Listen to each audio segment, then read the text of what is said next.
Welcome to Practical Shamanism. I'm Katie Weatherup. I'm a former engineer with 20 years of experience working as a shamanic practitioner, and I hope to help you to connect to your personal power and magic, and to support you in living a really good life that just keeps getting better. Thank you so much for joining me.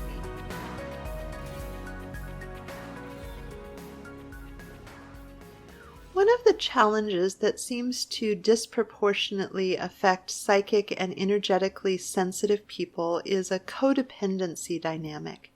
And the reason for this is if you're energetically sensitive, in addition to whatever level of emotional sensitivity, you have more of an investment in people being happy with you. So if you have a really permeable energy field that's very sensitive, other people's anger or disapproval or sadness can get really confusing. One of the questions that I started to consciously ask early on my journey when I first started learning about energetic filters and how to contain my own energy was to start asking, is this mine or is this the other person's?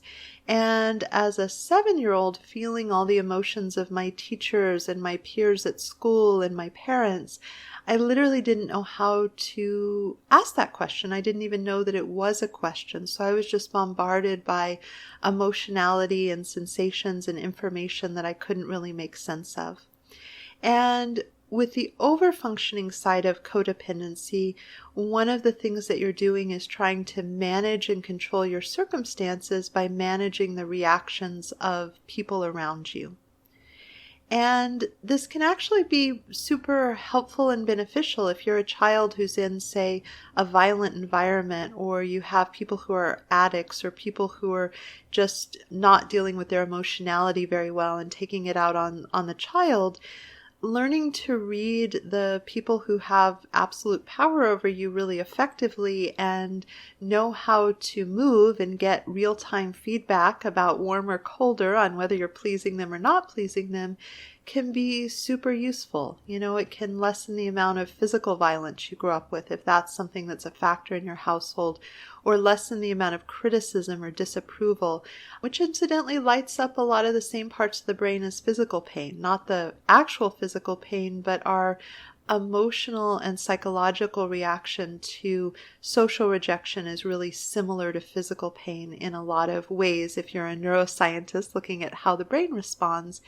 And so as humans, we're highly, highly motivated to seek, safety and approval. And part of that is people liking you. And again, I just want to honor that can be a really sound strategy as a child surviving whatever environment you were born into. As an adult, however, people-pleasing, codependency, overgiving, trying to control everything, caretaking others, taking care of other people ahead of yourself, all those kind of things, a little maladaptive. It's not super sustainable for good relationships over time, and it's exhausting. And whenever I get into that stress ball, I call it control-y pants kind of place where I'm fretting about something I don't actually have control over that really isn't that important in the grand scheme of things, then it's not a very comfortable place to be. My head is usually loud. There's a lot of tension in my body, and it's just not very appealing. And so congratulations on being an adult survivor of childhood. If you're an adult listening to this podcast, if you're getting it at a younger age, yay you. But for most of my audience, honoring, that you were very resourceful as a child, and as an adult where we can actually get away from not healthy people who have control over us in some way. It's better to exercise that and have discernment and seek out relationships that don't require a codependent dynamic to be stable. There's also an extra aspect for the correlation. I'm a former engineer, so I really like those Venn diagrams that are the two circles coming together. And there's a huge overlap between psychic, energetically sensitive people and people who carry the archetype of the healer. For sure, they don't automatically go together. There can be people who are not particularly psychic or energetically sensitive who absolutely have the archetype of the healer, and people who carry different archetypes who have that psychic and energetic sensitivity. It's kind of a neutral quality, this energetic sensitivity thing, much like somebody might have particularly well-developed eyesight or hearing that's above average. And so the purposes of this podcast and this discussion, it's really important to recognize that spiritual evolution or wisdom or health have no correlation to energetic sensitivity or psychic ability. And that's something that I think it's just a little bit of a side note, but there are some very, very psychically gifted people who are also very, very unhealthy. And it's good to know that, because if someone realizes that someone can hear spirit clearly, sometimes they attribute a more evolved nature to their soul and spirit, and that can have you letting go of your discernment about how healthy they are, or how they do boundaries, or how they navigate conflict. There's truly no correlation. And in fact, because of the impact of energetic sensitivity, sometimes you actually have people who are a little less healthy and a little less skillful. My social skills in my early 20s and before that were terrible because I was so overwhelmed by all the energetic input that I was dissociating. So I was sure as heck missing a ton of social cues, which made me really immature and really awkward and really unskillful in dealing with other people. And once I learned to manage my energetic sensitivity, I also learned how to relate to other people in a way that brought success. But that was a journey that I got started on a lot later. Mostly I just was overwhelmed. So as a child and a teenager, I just buried my nose in a book and got straight A's because that was something I could control. I could get the pat on the head and the approval for being really studious and kind of tune out all these aspects of human experience that I was really quite ill-suited to deal with. But circling back to that Venn diagram, the archetype of the healer often goes with energetic sensitivity. And unless you've done a lot of work to really tease them apart, there tends to be this intermingling wherein there's a beautiful aspect of you that is just the archetype of the healer, and then there's the codependency that you want people to be well, and that's the beginning part, but then your safety and well-being get all tied in, and it gets kind of weird and sort of entangled. And with codependency, it's when you're participating and giving to the detriment of yourself. And that's more as a chronic thing, because it doesn't mean that if your best friend in the whole world was in the hospital, you wouldn't show up and be there with them, even if it was really detrimental to not get a good night's sleep. But if day in and day out you're overgiving to the detriment of yourself as a lifestyle and a pattern and something that shows up in many, many relationships with other adults, that's where you're starting to have a dynamic. And so one of the ways that I look at the archetype of the healer is as an aspect of me that needs adult supervision, because I'm a modern woman in the modern world living a fully engaged life. And so I'm being specific about this because there's certainly people who, for example, in a past life lived in an ashram, and a big part of their life was just seeing seekers and doing healing work for them. And they didn't have sexual relationships or children or have to earn money. Someone else handled getting payment from the community to support the ashram, and they didn't have to manage food or go grocery shopping. In fact, they probably didn't leave the ashram. So it was okay just to be in service to whoever showed up and just really pour their energy into this. But in the modern era, we're often being called to live a balance of all of our chakras. So we can't give up and abdicate financial responsibility for ourselves, for most of us, in order to just be expressed in our gifts. We're needing to curate a life where our beautiful gifts and what we want to offer to the world from a soul perspective dances with our ability to adult and make money and go to the bank and, pick up the dry cleaning and all of these adult functions for whatever life you create. And there's a beauty and a freedom and a richness to that, as well as being at a growth edge.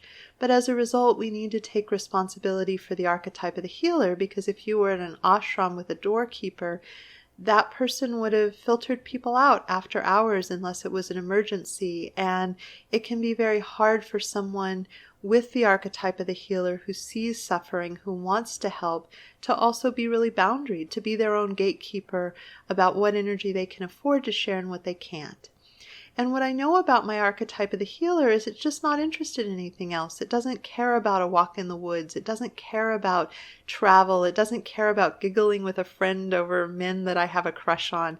It just cares about alleviating suffering anytime, any place. It doesn't even care if I get paid. And all is right with that. That's its job. That's its nature. It's a core part of who I am. But I need to put structure around it so that I don't do a full day of clients and then stay up till 1 a.m. because a friend of mine is, triggered about something and trying to work out how to date somebody, and it's not going so well. I need to be able to choose and put boundaries around that part of myself in order to have an economically successful practice. And to be honest, in my early years of practice, I actually ran up a lot of credit card debt because I was you have the fair weather friend who's the person who is there when it's fun and disappears when it's hard. And I was like the opposite, like the stormy weather friend. Like if your heart hurts, call Katie. She'll totally be there if she loves you.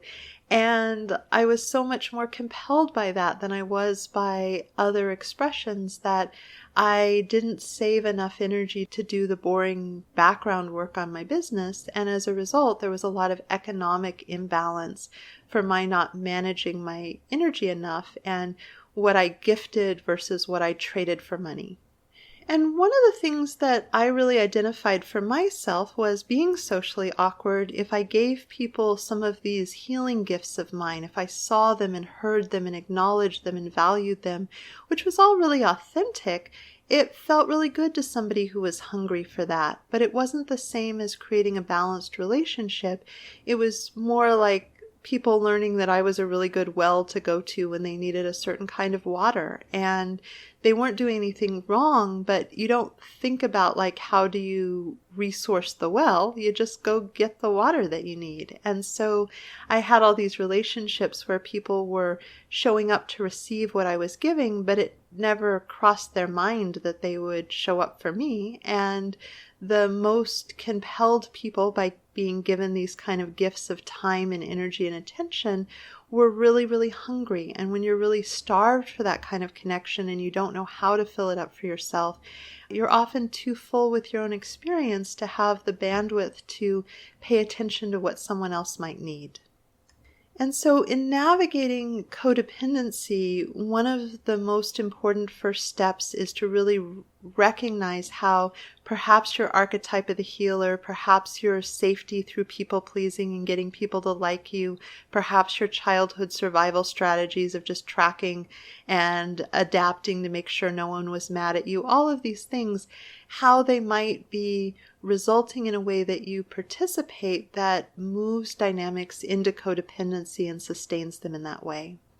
And one of the really useful ways to look at this is to pay attention to what I call the victim, persecutor, rescuer triangle. It's these 3 roles, and an enormous number of human narratives are told from the lens of there's a victim, there's a perpetrator, and there's a rescuer. And if you get into online arguments with people, often the subject is that the person arguing has perhaps cast themselves as either the victim or the rescuer, and they have cast the other party as the perpetrator or the persecutor.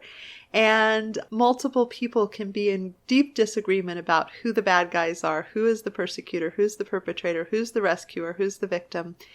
And it's just a really stuck way of looking at things. And it creates a lot of mental space when you start to recognize the complexity of codependent dynamics. And so as a young, unskillful person, I would fling myself into the rescuer role, and then I would realize that sometimes I was more invested in someone else's healing or transformation than they were. They were just really happy to have all the attention and all the conversations. They weren't actually ready to leave their marriage. They kept saying they were. They loved to explore the idea to relieve the anger and frustration they had, or they weren't really ready to leave their job, or they weren't really ready to sit down and do practices to build up their energetic field. But having my attention on their pain point was really satisfying. They got some relief. And there are people who are just really masterful about crying out, I'm drowning, and are meeting their needs by all the would-be rescuers who were victims themselves in the past, often rushing to throw them life preservers that they then bat away because it's not actually about change, it's about meeting some needs.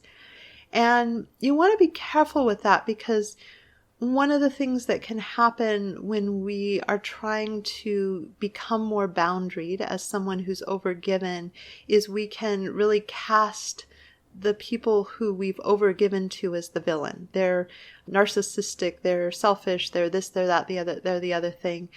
And if we're really coming home and owning the strategies that we have that made us choose the dynamic, that's super helpful in not duplicating it again.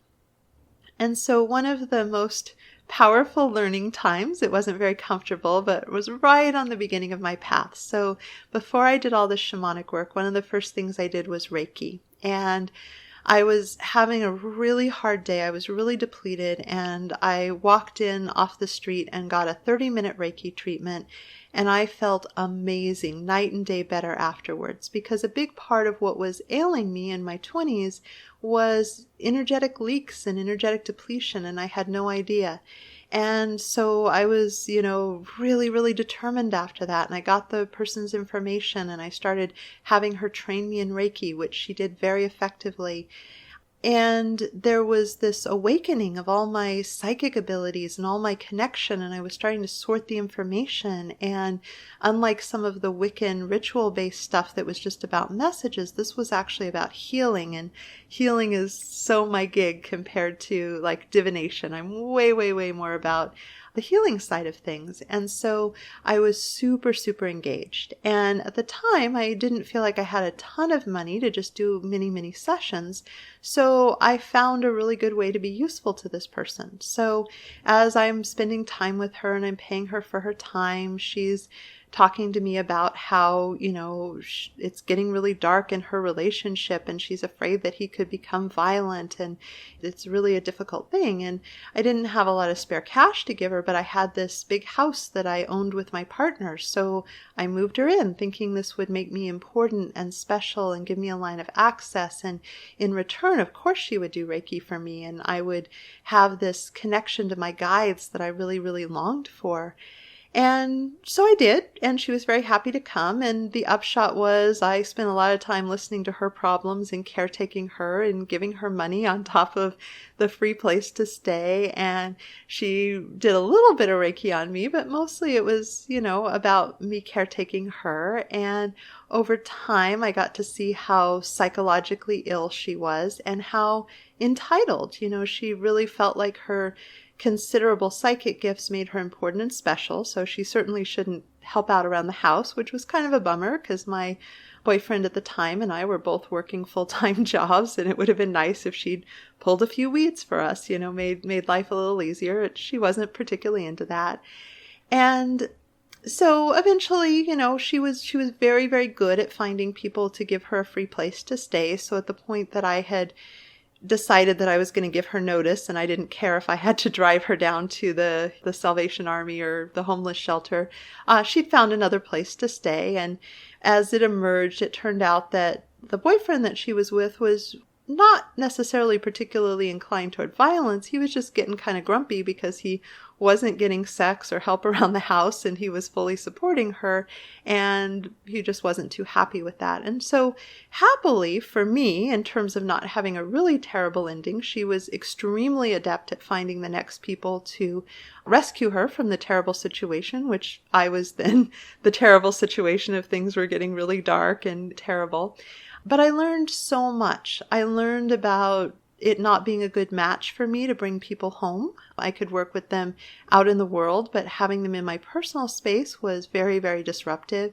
And I learned about how much I would give up and not pay attention to and not be discerning about when the want to feel connected to my guides and to be important and to feel connected to someone. And I could really own how I set this up for myself. And sure, she represented herself a particular way, but my discernment wasn't there because I had this agenda. And it was a really powerful experience, and one that I didn't particularly repeat, mostly because I was willing to go, okay, how did I set myself up for this? How did I end up engaging with this strategy? Overgiving person, underfunctioning person, click, they lock together.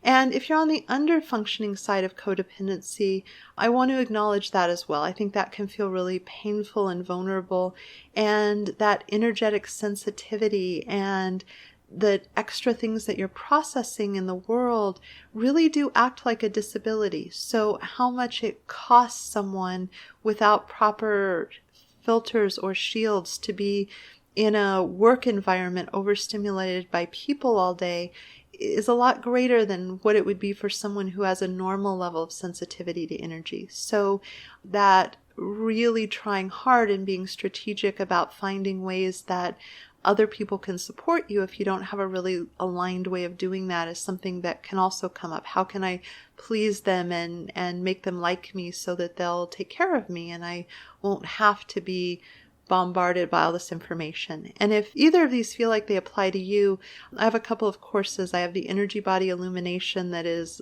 everything you need to know about really having good shields and filters and protections and dealing with other people's energy. And I have a Right Livelihood course that can help you navigate something about how you trade your time and talent for money, because economic arrangements are a really big part of how codependency comes up. Somebody trying to get love, attention, and connection, or trying to meet their economic needs, or both, often factor really, really heavily into these dynamics. And it's just a good thing to know, like being really clean in knowing how to connect and meet your need for closeness without overgiving, and how to take care of yourself economically without finding an overfunctioning person to take care of that for you, gives you a much, much more powerful foundation. So you have an easier time with it if those things are kind of cleaned up in the background. So I feel like if you're sensitive to energy and you carry the archetype of the healer, staying out of codependency is something of a lifelong learning and lifelong practice. I don't know that we ever get to a point where we don't need to watch ourselves. I feel like the archetype of the healer just needs adult supervision, so it doesn't take over too much of my life. It's not sustainable to just be the archetype of the healer, to just be that one-trick pony. My life is situated in a way that there is a diversity to the experiences that are appropriate and good and right for me to have. And that's a vital and important and treasured part of the whole landscape. But it's not something that I want to do exclusively. And that part of me just doesn't necessarily want to share time and energy with other parts. So I need to be able to wrangle that part and say, yeah, I know there's a person in pain there, but they haven't asked for your help, Katie. Cool your roll. You have clients to work with. We're not going to jump in. And being discerning about when is the right time and when will my gifts be really well received and how does the energy exchange work. And one of the important things in this discernment is to listen to my own internal pulse of what feels right and good, because there's sort of a pendulum swing when someone is overgiven that can swing back the other way when they get really harsh and rigid. So that's the concept of, am I helping or enabling, which is a good concept to be fundamentally aware of. But usually the time when enabling gets applied as a label is when boundaries have been crossed, something that's not okay with you has happened, and it doesn't mean that you didn't make an ill-advised choice, but then the sort of pulling the rug out from under someone can be really problematic. So when I was getting rid of my special Reiki teacher who felt like she was entitled not to work in the world, I knew that she had no financial resources. She wasn't doing anything to work for a living. She really didn't want to work for a living.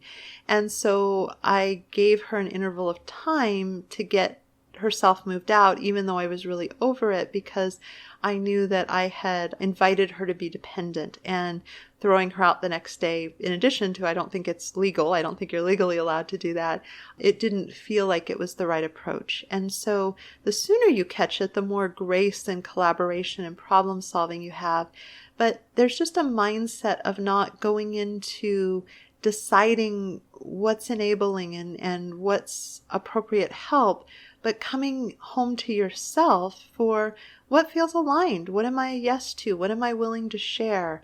How do I know that I feel good about what I've given or not given? And it's just the path of sanity to listen to that rather than to try to get into the story of someone else and whether they deserve the help or don't deserve the help. That's just a really complicated thing that isn't super reliable. And so for me, there's a lot of just knowing how much energy I need to do me. And I make a lot of choices about not staying up late if I have a full client load the next day because of the intensity that is required for doing shamanic work. And when someone wants something from me, I pay attention to whether it can just be a gift. Yeah, I'll give this to you, no strings attached. Or whether it needs to be a trade, like I need to make a deal with them that's a win-win. And I love making win-win deals, but one of the things that I didn't do when I was really immersed in codependency and much younger was I would make deals in my head with someone. I would assume that I was getting so far ahead on points because I was listening to them and talking to them and spending time with them and, having the conversation be all about them. And then when I really needed something, of course they would be there for me, no matter what it was. I had this huge line of credit that I could call on, and as long as I made it like just a fraction of the line of credit, of course they would do whatever I wanted. And of course they didn't, again and again, like they weren't keeping tally. They were just being much simpler. It feels really good when Katie pays attention to all that is going on with me. It was a skill set that I was really good at, kitchen table counseling. And so they were like, that's great. And then when I was upset and or not available, they just went off to meet their needs somewhere else. It never occurred to them that they owed me something. There was an author that wrote a really fun book. I think it was called 121 First Dates. And she was talking about recently divorced men. And she said, like, if you're dating a recently divorced man and he's been in this dark, painful place and suddenly he's getting access to all your love and time and attention, you can be a ladder that allows him to climb out of a really dark well really fast. And he's thrilled to have access to that. But when someone uses a ladder to climb out of a well, they don't think about taking the ladder with them into their lives. And so there's been a lot of pain around men and women both, I'm sure, but she was writing from the perspective of a woman, where you've had someone who was on a healing journey after a painful relationship who, was just really enjoying the gifts of connection that was positive and loving and attention and feeling good and validation when they'd been told how wrong and awful they were in great detail by their partner, but it never occurred to them to pair with them. They just got healthier and then went on with their lives. And that can be really, really painful if you're giving someone something in an investment toward a particular kind of relationship. And so there's a need for a lot of discernment about how does this person show up for other people? Are they someone who would be there for me, even if it was a little inconvenient, if I had a really big need? And that's something that I pay a lot of attention to because I like to treat people that way who are in my inner circle. And it's painful if someone isn't available, to go a little bit out of their way. And again, I think relationships are most sustainable when nobody has to go way, way out of their way, when there's an ease and what someone would love to give is what the other person would love to receive. And there's the sharing, but there's also this discernment about how do people treat other people. And one of the really key things in that discernment is just learning to watch how they treat other people and assume that you're not so different and special that it would be different for you. So if someone's treating other people in a way that wouldn't work for you, you may want to consider not going so deep into a relationship as you might otherwise. And this is all about consenting adults. If your, underage child's treating you in a way that you don't much enjoy like this, a whole different skill set for navigating that. But when you're picking your friends and your relationships and how you participate, this is a great thing to pay attention to. So I always am super clear whether I'm gifting someone something or I'm trading someone. And if it's a trade, I make sure I trade out loud so that I don't have this like, oh, now you owe me. And then when I cash in my chips, like they're just not on the same page. They didn't agree to that. And it's an unreasonable expectation to imagine that people owe you something without it being discussed or agreed to, or it being something that's within their flow. And a big part of this is a willingness to say no, like a checking in with myself about what is the nature of my relationship and how much energy do I have and what would this cost me? I love saying yes. I love supporting people. I love meeting people's needs. And I just don't want to do so to the extent that I'm left worse for it. And I have a lot of awareness, especially because I am so sensitive and I am introverted and I do feel like I run out of energy long before I wish to.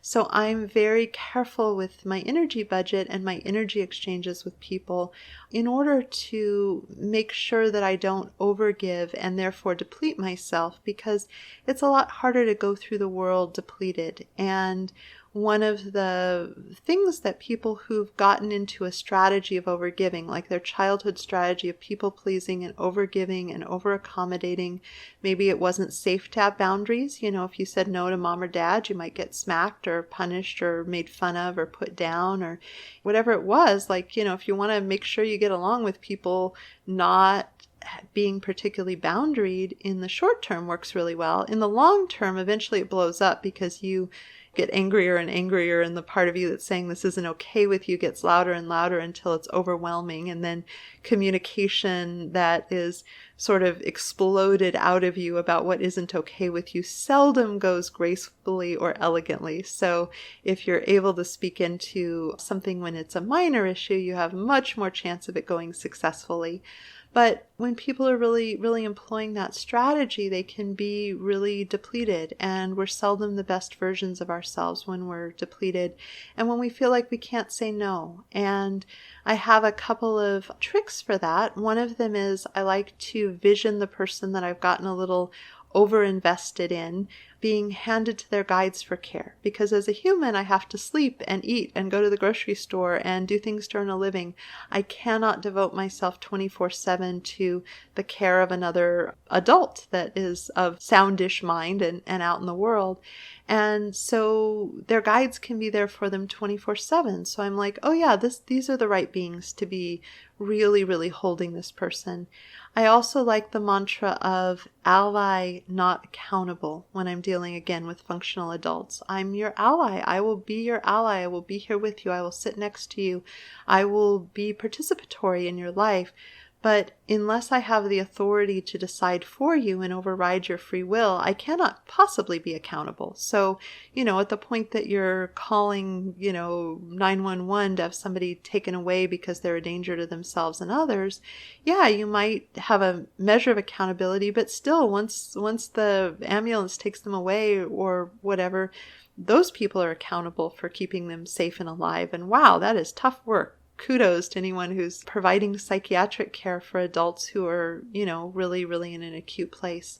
But recognizing that I can be an ally, but I can't be accountable, there can be a real release of tension, because codependency tends to be accountability where you don't have the power to make all the decisions. So you can be accountable for a 2-year-old, but you can pick them up and move them away from something dangerous, kicking and screaming and howling the whole time. But you really can't do that with a full-sized adult person, particularly in most cases. So that's one of my sort of mantras. Am I being an ally instead of accountable? Have I taken on something that isn't about steering my own ship? I can be accountable in my own life. I cannot be accountable for other people. And the other piece of this that's really important, I think, is the custody of the mind. And what I mean by that is I might be on the phone with someone listening to them talk about how hurt or scared or upset or challenged they are.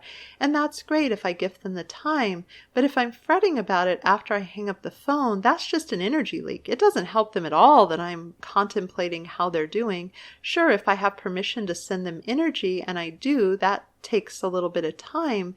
But that's different than washing the dishes and trying to solve the problems in their life in the back of my mind, and what should they do and how do they navigate it and what do they need and I hope they're okay.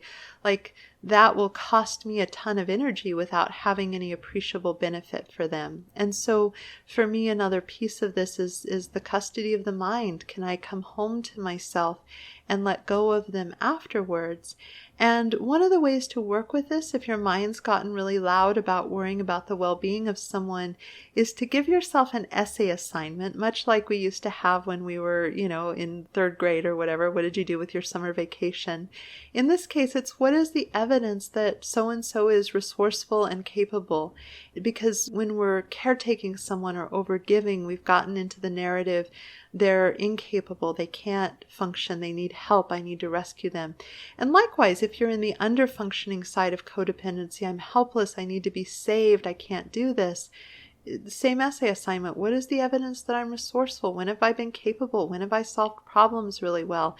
When did I figure something out? So anyone who isn't a certain degree of resourceful and capable probably wouldn't have survived into adulthood. And so there's evidence, if we give our minds that essay assignment, for finding where we're resourceful, finding where they're resourceful. And that's a really loving gift to give to someone who's in struggle, to say, let me hold up a mirror for your resourcefulness. I see you. I deeply acknowledge that this is a hard problem and it's really painful, and really conveying that trust that we have in their capability. And there's a relaxing when we can authentically, like, you're not just making up a story, you're looking for authentic evidence of people's resourcefulness and capability and ability to figure things out. And so again, there's a lot of gray area with this. It would be nice if it was just a hard and fast, and I think people try to pull that in.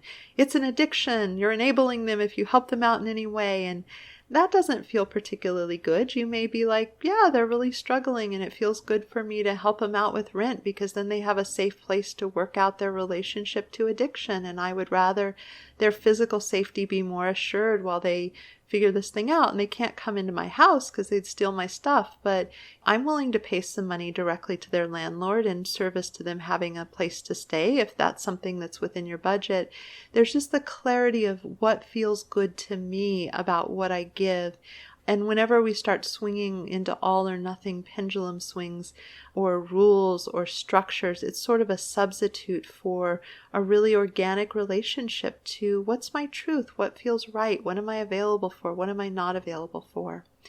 And there's a lot here, this is a lot of healing journey of finding alternatives to the way that we had success as a child, or the way we've built relationships with overgiving, or the way we've been saved by other people when we felt really helpless, and the way that we've been in energy exchanges. If you aren't really skillful about connecting to people, finding a way that you control something they really, really need, whether it's money or attention or engagement, is a way to secure a version of relationship. But it's not very joyful and it's not very sustainable. And so upgrading to having the skill to connect with people and having the skill to say no, and moving away from those relationships that kind of hold you hostage, in the sense of people who have learned that being so awful when they get a no discourages people from setting boundaries. So if you say,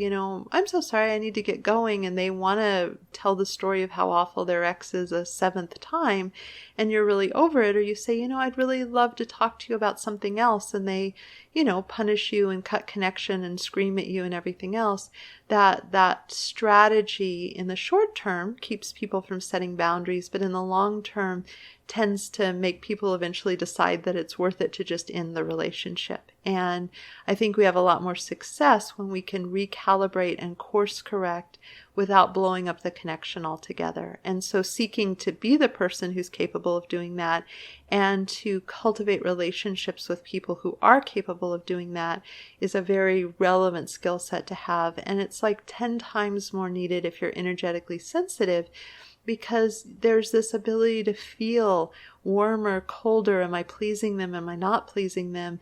And that can train people really badly, that they don't actually have to use their words. They can just feel something and have the energetically sensitive codependent person moving to accommodate their buttons and their triggers. And there's a lot of power in redirecting your sensitivity and your psychic ability away from being extremely good at propping up unhealthy relationships and into exploring things that are more dynamic and joyful with a more balanced energy exchange. So thank you so much for listening. Obviously, there's a lot here. Again, I think there's so much nuance and so much that goes into this, but it's something I'm really passionate about. And I think in order to be successful, if you are drawn to the path of the healer, really having a deep mastery and understanding of when you might get pulled into codependency is a really vital part of that. And also learning how to supervise the archetype of the healer so you don't overgive and deplete yourself and become resentful and end relationships at regular intervals.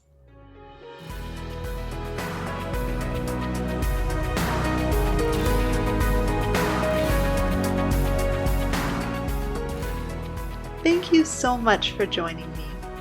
To learn more about me and my work, please visit my website at handsoverheart.com. There you can join my mailing list for access to free bonus content in the members-only area. If you've enjoyed this, please consider subscribing and leaving a review. It would help me out a lot. Also, a special thank you to my patrons for your support. You offer me the time freedom to work on passion projects like this one. If you'd like to receive personal shamanic support from me and my team of guides, please consider joining my Patreon community. You'll find the link below. And again, thank you so much for listening. This is Katie Weatherup, wishing you wholeness and happiness.